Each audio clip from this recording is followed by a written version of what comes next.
ਸੈਂਕੜਿਆਂ ਸਿੱਖਾਂ ਨੂੰ ਮਾਰਨ ਵਾਲੇ 15 ਉਹ ਕਾਤਲ ਜਿਨ੍ਹਾਂ ਨੂੰ ਹਾਈ ਕੋਰਟ ਨੇ ਵੱਖ-ਵੱਖ ਸਜ਼ਾਵਾਂ ਦਿੱਤੀਆਂ ਸੀ ਜੀ, ਉਹਨਾਂ ਨੂੰ ਚੀਫ ਜਸਟਿਸ ਰੰਜਨ ਗੋਗੋਈ ਦੇ ਬੈਂਚ ਨੇ ਇਹ ਕਹਿ ਕੇ ਬਰੀ ਕਰ ਦਿੱਤਾ ਹੈ ਕਿ ਇਹਨਾਂ ਦੇ ਖਿਲਾਫ ਕੋਈ ਵੀ ਜਿਹੜਾ ਚਸ਼ਮਦੀਦ ਗਵਾਹ ਨਹੀਂ ਹੈ ਔਰ ਨਾ ਹੀ ਕੋਈ ਡਾਇਰੈਕਟ ਐਵੀਡੈਂਸ ਹੈ। ਜੀ, ਸੋ ਜ਼ਾਹਰ ਹੈ ਕਿ ਐਨ ਜਦੋਂ ਕਿ ਇਲੈਕਸ਼ਨ ਸੀਜ਼ਨ ਹੈ ਔਰ ਇਸ ਵੇਲੇ ਅਕਲੀਅਤਾਂ ਨੂੰ ਮਾਈਨੋਰਿਟੀਜ਼ ਨੂੰ ਟਾਰਗੇਟ ਕੀਤਾ ਹੋਇਆ ਸਾਰਿਆਂ ਨੇ, ਬੀਜੇਪੀ ਨੇ ਖੁੱਲੇ ਤੌਰ ਤੇ ਕੀਤਾ ਹੈ ਜੀ, ਪਰ ਕਾਂਗਰਸ ਦੇ ਲੀਡਰ ਵੀ ਉੱਤੇ ਤੋਂ ਥੱਲੇ ਤੱਕ ਮੰਦਰਾਂ 'ਚ ਜਾ ਕੇ ਘੰਟੀਆਂ ਖੜਕਾਉਂਦੇ ਨੇ ਪਰ ਕੋਈ ਮਸੀਤਾਂ ਗੁਰਦੁਆਰਿਆਂ ਜਾਂ ਗਿਰਜਿਆਂ ਦੇ ਨੇੜੇ ਨਹੀਂ ਲੱਗਦਾ। ਮੈਜੋਰਿਟੀ ਨੂੰ ਉਹੀ ਦੱਸ ਰਹੇ ਨੇ ਕਿ ਅਸੀਂ ਬੀਜੇਪੀ ਨਾਲੋਂ ਵੀ ਜ਼ਿਆਦਾ ਹਿੰਦੂਤਵਾ 'ਚ ਯਕੀਨ ਰੱਖਦੇ ਹਾਂ। ਕਿਵੇਂ ਸੂਰਜੇਵਾਲਾ ਸਪੋਕਸਪਰਸਨ ਕਾਂਗਰਸ ਨੇ ਡਿਕਲੇਅਰ ਕੀਤਾ ਹੋਇਆ ਕਿ ਰਾਹੁਲ ਗਾਂਧੀ ਕਸ਼ਮੀਰੀ ਬ੍ਰਾਹਮਣ, ਸ਼ਿਵਜੀ ਦੇ ਭਗਤ, ਜਨੇਊ ਧਾਰੀ। ਹੁਣ ਇਸ ਸਾਰੇ ਤੋਂ ਜਿਹੜਾ ਉਹ ਬਿਲਕੁਲ ਜ਼ਾਹਰ ਹੈ ਕਿ ਇਸ ਵੇਲੇ ਉਹਨਾਂ ਦਾ ਫੋਕਸ ਜਿਹੜਾ ਉਹ 80% ਹਿੰਦੂ ਵੋਟਾਂ ਦੇ ਉੱਤੇ ਹੈ। ਬਾਕੀ ਤਾਂ ਉਹਨਾਂ ਨੇ ਕੱਟ ਆਫ ਕਰ ਦਿੱਤਾ, ਉਹਨਾਂ ਨੂੰ ਬਿਨਾਂ ਵੋਟਾਂ ਦਾ ਹੱਕ ਖੋਇਆ ਹੀ ਡੀਫਰੈਂਚਾਈਜ਼ ਕਰ ਦਿੱਤਾ ਹੈ ਕਿਉਂਕਿ ਉਹ ਮੈਟਰ ਹੀ ਨਹੀਂ ਕਰਦੇ। ਔਰ ਇਹਨਾਂ 'ਚ ਜੇ ਤੁਸੀਂ ਕੁੱਲ ਮਿਲਾ ਕੇ ਦੇਖੋ ਕਿ ਆਬਾਦੀ ਵਾਈਜ਼ ਸਿੱਖਾਂ, ਮੁਸਲਮਾਨਾਂ ਜਾਂ ਦੂਸਰਿਆਂ ਦਾ, ਈਸਾਈਆਂ ਦਾ ਕੋਈ ਜਿਹੜਾ ਉਹਨਾਂ ਦੀ ਰਿਪਰੈਜ਼ੈਂਟੇਸ਼ਨ ਨਹੀਂ ਹੈ। ਪੰਜਾਬ ਦੇ ਵਿੱਚ ਜ਼ਾਹਰ ਹੈ ਸਿੱਖ ਨੁਮਾਇੰਦੇ ਖੜੇ ਨੇ ਬਹੁਤੀਆਂ ਪਾਰਟੀਆਂ ਦੇ ਮੈਂਬਰ ਪਾਰਲੀਮੈਂਟ, ਜਾਂ ਕਸ਼ਮੀਰ ਦੇ ਵਿੱਚ ਮੁਸਲਮਾਨ ਨੇ 6 ਸੀਟਾਂ ਦੇ ਉੱਤੋਂ 2 ਜਾਂ 3 ਜਾਂ 4 ਦੇ ਵਿੱਚ। ਲੇਕਿਨ ਕੁੱਲ ਮਿਲਾ ਕੇ ਈਵਨ ਪੰਜਾਬ ਦੇ ਵਿੱਚ ਵੀ ਇਹਨਾਂ ਦੀ ਸਟ੍ਰੈਟਜੀ ਇਹ ਹੈ ਕਿ ਜੇ ਅਨੰਦਪੁਰ ਸਾਹਿਬ ਵਰਗੀ ਸੀਟ ਹੈ ਜਿੱਥੇ ਖਾਲਸੇ ਦੀ ਸਾਜਨਾ ਹੋਈ, ਸਿੱਖ ਪੰਥਕ ਸੀਟ ਹੈ, ਉੱਥੋਂ ਲਿਆ ਕੇ ਵਿਸ਼ਵਨਾਥ ਤਿਵਾੜੀ ਦੇ ਮੁੰਡੇ ਮਨੋਜ ਤਿਵਾੜੀ ਨੂੰ ਖੜਾ ਕਰ ਦਿੱਤਾ ਜਿਹੜਾ ਕਹਿੰਦਾ ਕੋਈ ਪੰਥਕ ਸੀਟ ਨਹੀਂ ਹੈ, ਭਾਰਤ ਸੈਕੂਲਰ ਦੇਸ਼ ਹੈ। ਫਿਰ ਇਸੇ ਤਰ੍ਹਾਂ ਅਸੀਂ ਦੇਖਦੇ ਹਾਂ ਕਿ ਉਹ ਵਿਗੜਿਆ ਆਰੀਆ ਸਮਾਜੀ ਪਿਓ ਦਾ ਪੋਤਾ ਕ੍ਰਿਸ਼ਨ ਲਾਲ ਦਾ ਪੁੱਤਰ ਧਰਮਿੰਦਰ, ਉਹਦਾ ਮੁੰਡਾ ਸੰਨੀ ਦਿਓਲ ਸਿਰਮੁੰਨੇ, ਪਿਓ ਜਿਹੜਾ ਦਿਲਾਵਰ ਖਾਨ ਬਣ ਕੇ ਜਿਹਨੇ ਵਿਆਹ ਕੀਤਾ ਹੇਮਾ ਮਾਲਿਨੀ ਨਾਲ, ਉਹ ਲਿਆ ਕੇ ਪੈਰਾਸ਼ੂਟ ਰਾਹੀਂ ਸੰਨੀ ਦਿਓਲ ਉਹ ਗੁਰਦਾਸਪੁਰ 'ਚ ਉਤਾਰਿਆ, ਉਹ ਵੀ ਸਿਰ ਤੇ ਪੱਗ ਬੰਨ੍ਹ ਕੇ ਆ ਗਿਆ ਔਰ ਉਹ ਆਪਣੇ ਆਪ ਨੂੰ ਜਿਹੜਾ ਉਹ ਪੰਜਾਬ ਦਾ ਪੁੱਤਰ ਦੱਸ ਕੇ ਵੋਟਾਂ ਮੰਗ ਰਹੇ। ਪਰ ਤੁਸੀਂ ਦੇਖੋ ਵੀ ਇਹ ਜਿਹੜੀ ਮਾਝੇ ਦੀ ਅੰਮ੍ਰਿਤਸਰ ਹੋਏ, ਗੁਰਦਾਸਪੁਰ ਹੋਏ, ਅੰਮ੍ਰਿਤਸਰ 'ਚੋਂ ਹਰਦੀਪ ਪੁਰੀ ਜਿਹੜਾ ਅੰਮ੍ਰਿਤਸਰ ਨਾਲ ਕਿ ਉਹ ਵੈਸੇ ਹੀ ਜਦੋਂ ਇੱਥੇ ਡਿਪਲੋਮੈਟ ਵੀ ਸੀ UN 'ਚੋਂ ਪਹਿਲੇ ਦਿਨ ਤੋਂ ਹੀ ਹਿੰਦੂਤਵਾ ਦੀ ਗੱਲ, ਉਹਦਾ ਇੰਟਰਵਿਊ ਮੈਂ ਦੇਖਿਆ ਉਹਦੇ ਨਾਲ BBC ਦੇ ਰੋਬਿਨ ਸਿੰਘ ਨਾਲ, ਉਹ ਬਿਲਕੁਲ ਉਹਨਾਂ ਦੀ ਬੋਲੀ ਮੋਦੀ ਮੋਦੀ ਮੋਦੀ ਮੋਦੀ ਕਰ ਰਿਹਾ ਜੀ, ਮੋਦੀ ਦੀ ਵੱਡੀ ਜਿੱਤ, ਮੋਦੀ ਫਲਾਣਾ, ਇਹ ਕੱਲੀ ਸੀਟ ਤੇ ਡਿਸਾਈਡ ਹੋਣਾ ਹੈ ਕਿ ਮੋਦੀ ਨੇ ਪ੍ਰਧਾਨ ਮੰਤਰੀ ਬਣਨਾ ਹੈ। ਸੋ ਮਤਲਬ ਇੱਕ ਪਾਸੇ ਤਾਂ ਉਹਨਾਂ ਨੇ ਇਹ ਲਾਈਨ ਰੱਖੀ ਹੋਈ ਹੈ, ਦੂਸਰੇ ਪਾਸੇ ਜੁਡੀਸ਼ਰੀ ਜਿਸ ਅੰਦਾਜ਼ ਦੇ ਵਿੱਚ ਉਹਦੀ ਜੇ ਤੁਸੀਂ ਟਾਈਮਿੰਗ ਦੇਖੋ ਤੇ ਐਵੇਂ ਨਹੀਂ ਹੈ ਕਿ ਰੰਜਨ ਗੋਗੋਈ ਜਿਹੜਾ ਖੁਦ ਸੈਕਸ਼ੂਅਲ ਹਰਾਸਮੈਂਟ ਦੇ ਕੇਸ ਨੂੰ ਫੇਸ ਕਰ ਰਿਹਾ ਹੈ ਔਰ ਚਾਰਜ ਫੇਰੇ, ਉਹ ਆ ਕੇ ਮੈਸੇਜ ਕੀ ਦੇ ਰਿਹਾ ਕਿ ਵੀ ਫਿਕਰ ਨਾ ਕਰੋ, ਇਹਨਾਂ ਨੂੰ ਅਸੀਂ ਇਹ ਘੱਟ ਗਿਣਤੀਆਂ ਦੇ ਕਤਲ ਜਿਹੜੇ ਨੇ ਉਹਨੂੰ ਅਸੀਂ ਜਸਟੀਫਾਈ ਕਰਾਂਗੇ। ਹੁਣ ਐਨ ਇਸ ਮੌਕੇ ਦੇ ਉੱਤੇ ਅੱਜ ਜਦੋਂ ਅਸੀਂ ਦੇਖਦੇ ਹਾਂ ਕਿ ਇਸ਼ਰਤ ਜਹਾਨ ਕੇਸ ਜ਼ਾਹਰ ਹੈ 15 ਜੂਨ ਦਾ ਇਹ ਵਾਕਿਆ 2004 ਦਾ, ਲਗਭਗ 15 ਸਾਲ ਪਹਿਲਾਂ, ਜਦੋਂ ਕਿ ਇਸ਼ਰਤ ਜਹਾਨ ਆਪਣੇ ਹੋਰ 3 ਇਹ ਸਟੂਡੈਂਟ ਸੀ 19 ਸਾਲਾਂ ਦੀ, ਮੁੰਬਈ ਦੇ ਚ ਰਹਿਣ ਵਾਲੀ, ਕੋਈ ਗੁਜਰਾਤ ਨਾਲ ਉਹਦਾ ਤਾਲੁਕ ਵੀ ਨਹੀਂ, ਔਰ ਉਹਦੇ ਨਾਲ ਸਟੂਡੈਂਟ ਜਾਵੇਦ ਸ਼ੇਖ, ਅਜਮਦ ਅਲੀ, ਅਕਬਰ ਅਲੀ ਰਾਣਾ ਤੇ ਜੀਸ਼ਨ ਜੌਹਰ, ਇਹ ਜਿਹੜੇ ਨੇ ਗੁਜਰਾਤ ਦੇ ਵਿੱਚ ਗਏ ਅਹਿਮਦਾਬਾਦ ਟਰੈਵਲ ਲਈ ਸੀ ਜਾਂ ਕੋਈ ਆਪਣੇ ਸਟੂਡੈਂਟ ਪਾਰਟ ਨਾਲ ਜੁੜਿਆ ਹੋਇਆ ਕੰਮ ਸੀ। ਇਹਨਾਂ ਨੂੰ ਜਿਹੜਾ ਅਹਿਮਦਾਬਾਦ ਦੀਆਂ ਆਊਟਸਕਰਟਸ ਦੇ ਉੱਤੇ ਝੂਠੇ ਪੁਲਿਸ ਮੁਕਾਬਲੇ ਦੇ ਵਿੱਚ ਮਾਰ ਦਿੱਤਾ ਗਿਆ। ਉਸ ਵੇਲੇ ਮੋਦੀ ਜਿਹੜਾ ਉਹ ਚੀਫ ਮਿਨਿਸਟਰ ਸੀ ਗੁਜਰਾਤ ਦਾ 2002 ਚ, ਉਹ ਹਜ਼ਾਰਾਂ ਮੁਸਲਮਾਨਾਂ ਦਾ ਕਤਲੇਆਮ ਕਰਕੇ ਹਟਿਆ ਸੀ ਔਰ ਅਮਿਤ ਸ਼ਾਹ ਜਿਹੜਾ ਹੁਣ BJP ਦਾ ਪ੍ਰਧਾਨ ਹੈ, ਇਹ ਹੋਮ ਮਿਨਿਸਟਰ ਸੀ ਮੋਦੀ ਦਾ। ਔਰ 2002 ਦੇ ਇਸ ਕਤਲੇਆਮ ਤੋਂ ਇੱਕਦਮ ਬਾਅਦ ਇਹ ਖਬਰਾਂ ਪਲਾਂਟ ਕਰਵਾਈਆਂ ਜਾ ਰਹੀਆਂ ਸੀ ਕਿ ਜੀ ਮੋਦੀ ਨੂੰ ਮਾਰਨ ਦੇ ਲਈ ISI ਨੇ ਪਾਕਿਸਤਾਨ ਚੋਂ ਇੱਕ ਟੀਮ ਡਿਸਪੈਚ ਕਰ ਦਿੱਤੀ ਹੈ ਔਰ ਇਸ ਨੂੰ ਜਿਹੜਾ ਉਹ ਮਾਰਿਆ ਜਾਏਗਾ। ਔਰ ਜਦੋਂ ਇਹਨਾਂ ਨੂੰ ਬੇਗੁਨਾਹ ਨੂੰ ਚੁੱਕ ਕੇ ਉਹਨਾਂ ਨੇ ਮਾਰਿਆ ਤੇ ਇਹ ਕਿਹਾ ਗਿਆ ਕਿ ਜੀ ਇਹ ISI ਦੀ ਉਹੀ ਟੀਮ ਦਾ ਹਿੱਸਾ ਸੀ, ਇਹਨਾਂ ਨੇ ਨਰਿੰਦਰ ਮੋਦੀ ਨੂੰ ਮਾਰਨਾ ਸੀ। ਔਰ ਇਸ ਸਾਰੇ ਨੂੰ ਹਾਲਾਂ ਬਾਅਦ ਦੇ ਵਿੱਚ ਅਸੀਂ ਦੇਖਦੇ ਹਾਂ ਕਿ ਵੀ ਸਰਕਾਰ ਗੁਜਰਾਤ ਦੇ ਵਿੱਚ ਤਾਂ BJP ਦੀ ਰਹੀ, ਮੋਦੀ ਜਦੋਂ ਪ੍ਰਾਈਮ ਮਿਨਿਸਟਰ ਵੀ ਬਣ ਗਿਆ BJP ਦੀ ਹਕੂਮਤ ਰਹੀ। ਹੁਣ ਚੋਣਾਂ ਤੋਂ ਬਾਅਦ ਬੇਸ਼ੱਕ ਥਿਨ ਮੈਜੋਰਿਟੀ ਨਾਲ ਬਣੀ ਹੈ, ਫਿਰ ਬੀਜੇਪੀ ਦੀ ਸਰਕਾਰ ਜੀ। ਹੈ। ਲੇਕਿਨ ਕਿਉਂਕਿ 2004 ਦੇ ਵਿੱਚ ਮਨਮੋਹਨ ਸਿੰਘ ਦੀ ਸਰਕਾਰ ਬਣੀ ਔਰ ਕੁਛ ਨਾ ਕੁਛ ਸੈਂਟਰਲ ਪ੍ਰੈਸ਼ਰ ਔਰ ਇਹ ਇਸ਼ਰਤ ਜਹਾਨ ਕੇਸ ਦਾ ਸਬੰਧ, ਇਸ਼ਰਤ ਜਹਾਨ ਦਾ ਮਹਾਰਾਸ਼ਟਰ ਨਾਲ ਸਬੰਧ ਸੀ ਔਰ ਉਹ ਵਿਚਾਰੀ ਮਾਸੂਮ ਬੱਚੀ ਜਿਹੜੀ ਬੇਗੁਨਾਹ ਔਰ ਦੂਸਰੇ ਬੇਗੁਨਾਹ, ਇਹਨਾਂ ਦੀ ਮਜਬੂਰੀ ਬਣ ਗਈ ਜੀ। ਇਨਵੈਸਟੀਗੇਟਿਵ ਟੀਮ CBI ਦੇ ਹਵਾਲੇ ਹੋ ਗਿਆ ਇਹ ਉਹ। ਔਰ ਉਸ ਵੇਲੇ ਡਾਇਰੈਕਟਰ ਜਨਰਲ ਪੁਲਿਸ ਜਿਹੜਾ ਵਣਜਾਰਾ ਨਾਂ ਦਾ ਬੰਦਾ ਔਰ ਰਾਣਾ ਅਯੂਬ, ਜਿਸ ਬੀਬੀ ਨੇ ਤਹਿਲਕਾ ਲਈ ਕੰਮ ਕਰਦੀ ਸੀ ਪਰ ਤਹਿਲਕਾ ਨੇ ਵੀ ਉਹਦੀ ਉਹ ਛਾਪਿਆ ਨਹੀਂ ਸੀ, ਗੁਜਰਾਤ ਫਾਈਲਸ। ਔਰ ਉਸ ਸਾਰੇ ਨੂੰ ਜਦੋਂ ਤੁਸੀਂ ਦੇਖਦੇ ਹੋ ਕਿ ਉਹਨੇ ਐਜ਼ ਏ ਕਵਰ ਜਿਹੜਾ ਹੈ ਉਹ ਕਿਵੇਂ ਗੁਜਰਾਤ ਦੇ ਵਿੱਚ ਪਹੁੰਚ ਕੇ ਬਹੁਤ ਸਾਰੇ ਇੰਟਰਵਿਊ ਕੀਤੇ ਔਰ ਉਹਨੇ ਦੱਸਿਆ ਵੀ ਇਹ ਕਿਵੇਂ ਸਾਰੀ ਪਲੈਨਿੰਗ ਮੋਦੀ ਔਰ ਇਹ ਸਾਰੇ ਦੀ ਸੀ 2002 ਦੇ ਵਿੱਚ ਵੀ ਔਰ ਉਸ ਤੋਂ ਬਾਅਦ ਦਾ। ਔਰ ਉਹ ਗੁਜਰਾਤ ਫਾਈਲਸ ਉਹਨੇ ਖੁਦ ਹੀ ਪਬਲਿਸ਼ ਕੀਤੀਆਂ। ਉਹਨੂੰ ਬੇਸ਼ੱਕ ਡਿਸਟਿੰਗੁਇਸ਼ਡ ਜਰਨਲਿਸਟ ਦਾ ਅਵਾਰਡ ਦੁਨੀਆ ਲੈਵਲ ਤੇ ਮਿਲਿਆ, ਪਰ ਉੱਥੇ ਮੇਨ ਸਟ੍ਰੀਮ ਮੀਡੀਆ ਨੇ ਵੀ ਔਰ ਅਦਾਲਤਾਂ ਨੇ ਵੀ ਉਹਨੂੰ ਜਿਹੜਾ ਕਬੂਲ ਨਹੀਂ ਕੀਤਾ। ਅਦਰਵਾਈਜ਼ ਇਹ ਸਾਰੇ ਹੀ ਜਿਹੜੇ ਨੇ ਇਹ ਬਿਹਾਈਂਡ ਬਾਰਸ ਹੁੰਦੇ ਸਣੇ। ਇੱਕ ਵਾਰ ਅਮਿਤ ਸ਼ਾਹ ਦੇ ਖਿਲਾਫ ਹੋਇਆ ਲੇਕਿਨ ਉਹ ਬਚ ਗਏ। ਹੁਣ ਇਹ ਜਿਹੜਾ ਵਣਜਾਰਾ ਔਰ ਇਹਦੇ ਨਾਲ ਜਦੋਂ ਮੈਂ ਦੂਸਰਾ ਨਾਂ ਦੇਖਦਾ NK ਅਮੀਨ, ਜ਼ਾਹਿਰ ਹੈ ਮੁਸਲਮਾਨੀ ਨਾਲ ਪੰਜਾਬ 'ਚ ਜਿਵੇਂ ਇਹਨਾਂ ਨੇ KP ਗਿੱਲ ਵਰਗਾ ਕੁੱਤਾ ਲੱਭਿਆ ਹੋਇਆ ਸੀ ਆਪਣੇ ਸਿੱਖ ਮੁੰਡਿਆਂ ਨੂੰ ਮਾਰਨ ਲਈ, ਇਦਾਂ ਦਾ ਕੋਈ ਅਮੀਨ ਵੀ ਲੱਭਿਆ ਹੋਣਾ। ਲੇਕਿਨ ਮੇਨ ਕੰਮ ਅਮਿਤ ਸ਼ਾਹ ਦਾ ਔਰ ਮੋਦੀ ਔਰ ਇਹ ਵਣਜਾਰਾ। ਔਰ ਹੁਣ ਜ਼ਾਹਿਰ ਹੈ ਕਿ ਵੀ ਇਹ ਜਿਹੜੇ IPS ਹੁੰਦੇ ਨੇ ਇਹਨਾਂ ਦੇ ਖਿਲਾਫ ਜਦੋਂ ਕੋਈ ਪ੍ਰੋਸੀਕਿਊਸ਼ਨ ਹੁੰਦੀ ਹੈ ਤੇ ਉਸ ਦੇ ਲਈ ਸਟੇਟ ਗਵਰਨਮੈਂਟ ਦੀ ਇਜਾਜ਼ਤ ਲੈਣੀ ਜ਼ਰੂਰੀ ਹੁੰਦੀ ਹੈ।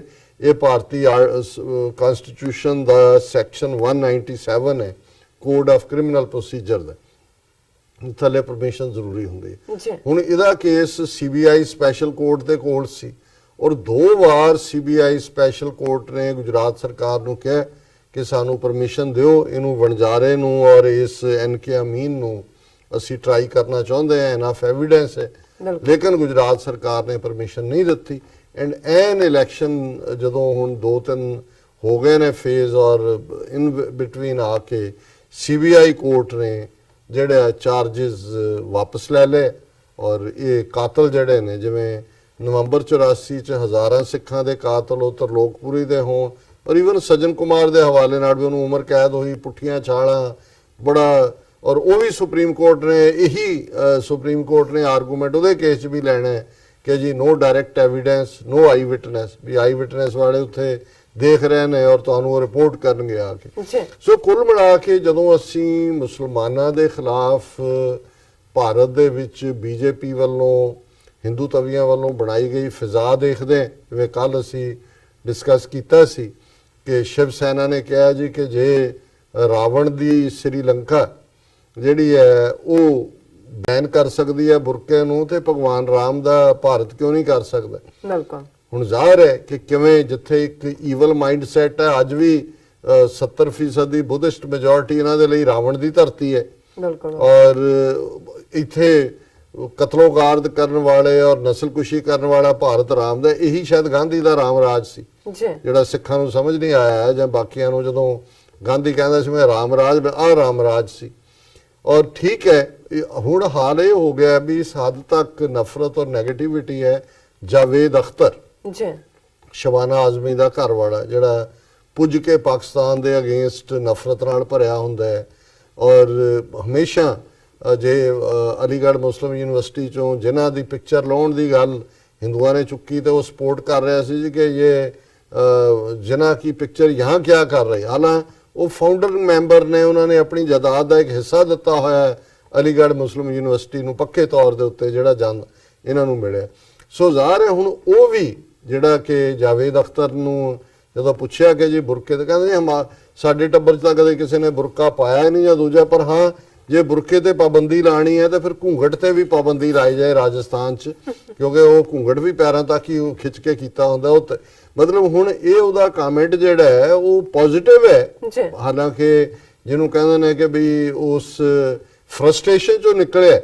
ਪਰ ਇਹ ਜਿਹੜੇ ਇਸ ਲੈਵਲ ਦੇ ਲੋਕ ਇਹਨਾਂ ਦੇ ਝੰਡਾ ਚੁੱਕ ਕੇ ਸੈਕੂਲਰਿਜ਼ਮ ਦੇ ਨਾਂ ਥੱਲੇ ਇਸ ਕਿਸਮ ਦੀਆਂ ਗੱਲਾਂ ਕਰਨ ਵਾਲੇ ਸੀ, ਲੱਗਦਾ ਹੈ ਇਹਨਾਂ ਨੂੰ ਦੀ ਵੀ ਅਕਲ ਟਿਕਾਣੇ ਆ ਰਹੀ ਲੱਗਦੀ ਹੈ ਕਿ ਵੀ ਇਨ ਦਾ ਐਂਡ ਆਫ ਦਾ ਡੇ ਤੁਸੀਂ ਇਹ ਕਹੀ ਜਾਓ ਜੀ ਅਸੀਂ ਤਾਂ ਰੱਬ 'ਚ ਹੀ ਯਕੀਨ ਨਹੀਂ ਰੱਖਦੇ, ਅਸੀਂ ਮੁਸਲਮ ਬਾਈ ਨੇਮ ਹੈ, ਬਾਈ ਕਨਵਿਕਸ਼ਨ ਅਸੀਂ ਬੜੇ ਸੈਕੂਲਰ ਹੈ, ਜੋ ਇਹ ਵੀ ਕਹਿੰਦਾ ਹੈ, ਜਾਂ ਨਸੀਰੁਦੀਨ ਸ਼ਾਹ ਵੀ ਕਹਿੰਦਾ ਹੈ, ਜਾਂ ਸ਼ਬਾਨਾ ਆਜ਼ਮੀ ਵੀ ਉਸੇ ਲਾਈਨ ਦੇ, ਉਹਦਾ ਪਿਓ ਕੈਫੇ ਆਲਮ ਸ਼ਾਇਰ ਬਹੁਤ ਵੱਡੇ ਕੈਫੇ ਆਜ਼ਮੀ, ਜਾਂ ਸ਼ਬਾਨਾ ਆਜ਼ਮੀ ਮੈਂ ਅੱਗੇ ਨੈਗੇਟਿਵਿਟੀ ਵੀ ਜੇ ਕਰਨੀ ਹੋਏ ਤਾਂ ਹੁਣ ਕਿਉਂਕਿ ਜਿਹੜੀ ਬਲੈਕ ਪ੍ਰਿੰਸ ਦਲੀਪ ਸਿੰਘ ਚ ਮਹਾਰਾਣੀ ਜਿੰਦਾਂ ਦਾ ਰੋਲ ਅਦਾ ਕੀਤਾ ਹੈ ਸ਼ਬਾਨਾ ਆਜ਼ਮੀ ਨੇ, ਔਰ ਗ੍ਰੇਸਫੁਲ। ਲੇਕਿਨ ਮੈਂ ਇਹ ਕਹਿਣਾ ਚਾਹੁੰਦਾ ਵੀ ਉਹ ਲੋਕ ਜਿਨ੍ਹਾਂ ਨੇ ਈਵਨ ਆਊਟ ਆਫ ਦਾ ਵੇ ਜਾ ਕੇ ਵੀ ਖੁਸ਼ ਕਰਨ ਦੇ ਲਈ ਜਾਂ ਬਾਈ ਕਨਵਿਕਸ਼ਨ ਪਾਕਿਸਤਾਨ ਦੇ ਕਨਸੈਪਟ ਨੂੰ ਨਕਾਰਿਆ ਔਰ ਹਮੇਸ਼ਾ ਰਿਲੀਜੀਅਸ ਫੈਨੇਟਿਸਿਜ਼ਮ ਤੇ ਉਹ ਵੀ ਇਸ ਹੱਦ ਤੱਕ ਪਹੁੰਚ ਗਏ ਨੇ, ਉਹਨਾਂ ਨੂੰ ਵੀ ਲੱਗਣ ਲੱਗ ਗਿਆ ਵੀ ਉਹ ਵੀ ਇੱਥੇ ਮਹਿਫੂਜ਼ ਨਹੀਂ ਨੇ। ਉਹ ਭਾਵੇਂ ਫਿਰ ਖਾਨ ਹੋਣ, ਸ਼ਾਹਰੁਖ ਖਾਨ, ਆਮਰ ਖਾਨ ਔਰ ਸਲਮਾਨ ਖਾਨ, ਉਹ ਤਾਂ ਬੋਲਦਾ ਹੀ ਨਹੀਂ, ਉਹ ਤਾਂ ਐਂ ਹੋ ਗਏ।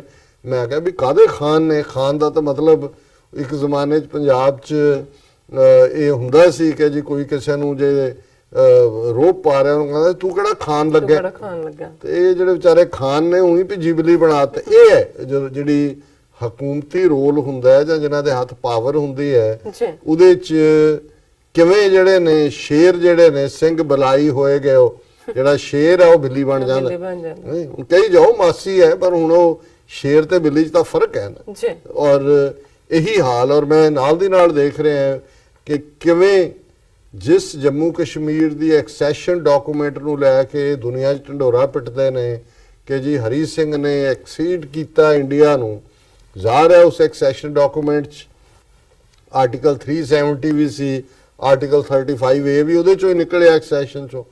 ਹੁਣ ਜੇ ਭਾਰਤ ਦਾ ਹੋਮ ਮਿਨਿਸਟਰ ਰਾਜਨਾਥ ਸਿੰਘ ਆਪਣੇ ਚੋਣ ਜਲਸਿਆਂ 'ਚ ਕਹਿ ਰਿਹਾ ਕਿ ਇਹਨੂੰ ਕੱਢ ਦੇਣਾ, ਖਤਮ ਕਰ ਦਿਓ ਆਰਟੀਕਲ 370 35A, ਔਰ ਇਹਨਾਂ ਦੇ ਮੀਡੀਆ ਦੀ ਖਬਰ ਹੈ ਕਿ article 370 35A should be reviewed, scrapped, says Rajnath Singh. ਔਰ ਇਹ speaking at voters awareness programme ਉਹਨੇ ਇਹ ਕਿਹਾ ਕਿ ਨੈਸ਼ਨਲ ਕਿ ਵੀ ਇਹ ਜਿਹੜਾ ਹੁਣ ਅਮਰ ਅਬਦੁੱਲਾ ਨੇ ਜਦੋਂ ਇਹ ਕਿਹਾ ਕਿ ਜੀ ਜੰਮੂ ਕਸ਼ਮੀਰ ਦਾ ਜਿਹੜਾ ਹੈੱਡ ਹੈ ਉਹ ਸਦਰੇ ਰਿਆਸਤ ਹੁੰਦਾ ਸੀ, ਪ੍ਰਾਈਮ ਮਿਨਿਸਟਰ ਹੁੰਦਾ ਸੀ, ਉਹਨੂੰ ਇਹ ਬਿਲਕੁਲ ਠੀਕ ਹੈ। ਇਹ ਵੀ ਉਸ ਐਗਰੀਮੈਂਟ ਦਾ ਹਿੱਸਾ ਹੈ। ਜੰਮੂ ਕਸ਼ਮੀਰ ਦਾ ਆਪਣਾ ਝੰਡਾ ਹੈ, ਅੱਜ ਵੀ ਹੈ, ਫਲੈਗ ਹੈ ਉਹਨਾਂ ਦਾ, ਔਰ ਇਹ ਸੀ ਕਿ ਵੀ ਉਹਨਾਂ ਦਾ ਹੈੱਡ ਸਦਰੇ ਰਿਆਸਤ ਦੀ ਅੰਗਰੇਜ਼ੀ ਪ੍ਰਾਈਮ ਮਿਨਿਸਟਰ ਹੁੰਦੀ ਹੈ। ਉਹ ਉਹਨੂੰ ਕਹਿ ਰਿਹਾ ਕਿ ਵੀ ਇਹ ਦੇਖੋ, when a person who has occupied a constitutional post says such things, then Article 370 and 35A should be seriously reviewed since these provisions have mostly caused losses. Article 370 and 35A should be scrapped. ਇਹ home minister ਕਹਿ ਰਿਹਾ, ਇਹ ਉਸ party ਦਾ ਹੈ ਜਿਹਨੇ PDP ਦੇ ਨਾਲ ਹਕੂਮਤ ਕੀਤੀ ਹੈ। ਅੱਜ ਜੰਮੂ ਕਸ਼ਮੀਰ ਦੇ ਵਿੱਚ ਇਹਨਾਂ ਦਾ ਲਾਇਆ ਗਵਰਨਰ ਮਲਕ RSS ਦਾ ਬੰਦਾ ਜਿਹੜਾ ਹੈ ਉਹ ਬੈਠਾ ਹੋਇਆ। ਸੋ ਇਹ ਹੁਣ ਕੀ ਮੈਸੇਜ ਦੇ ਰਹੇ ਨੇ? 200 ਮਿਲੀਅਨ 20 ਕਰੋੜ ਕੋਈ ਛੋਟੀ ਫਿਗਰ ਨਹੀਂ ਹੁੰਦੀ ਦੁਨੀਆ ਦੇ ਵਿੱਚ। ਜੇ ਮੁਸਲਮਾਨ ਆਬਾਦੀ ਦੇ ਵੱਡੇ ਦੇਸ਼ ਇੰਡੋਨੇਸ਼ੀਆ ਤੋਂ ਬਾਅਦ ਪਾਕਿਸਤਾਨ ਹੋਏਗਾ, ਪਾਕਿਸਤਾਨ ਤੋਂ ਬਾਅਦ ਜਾਂ ਬੰਗਲਾਦੇਸ਼ ਹੋਏਗਾ, ਜਾਂ ਭਾਰਤ ਵਿਚਲੇ ਮੁਸਲਮਾਨ ਹੋਣਗੇ। ਇਸ ਨੰਬਰ ਵਾਲੇ ਨੂੰ ਵੀ ਜਿਹੜੀ ਇੰਨੀ ਗਿਣਤੀ ਹੈ ਉਹ ਬਿਲਕੁਲ ਜਿਹੜੀ ਹੈ ਉਹਨੂੰ ਗਾਇਬ ਕਰ ਦਿੱਤਾ ਗਿਆ।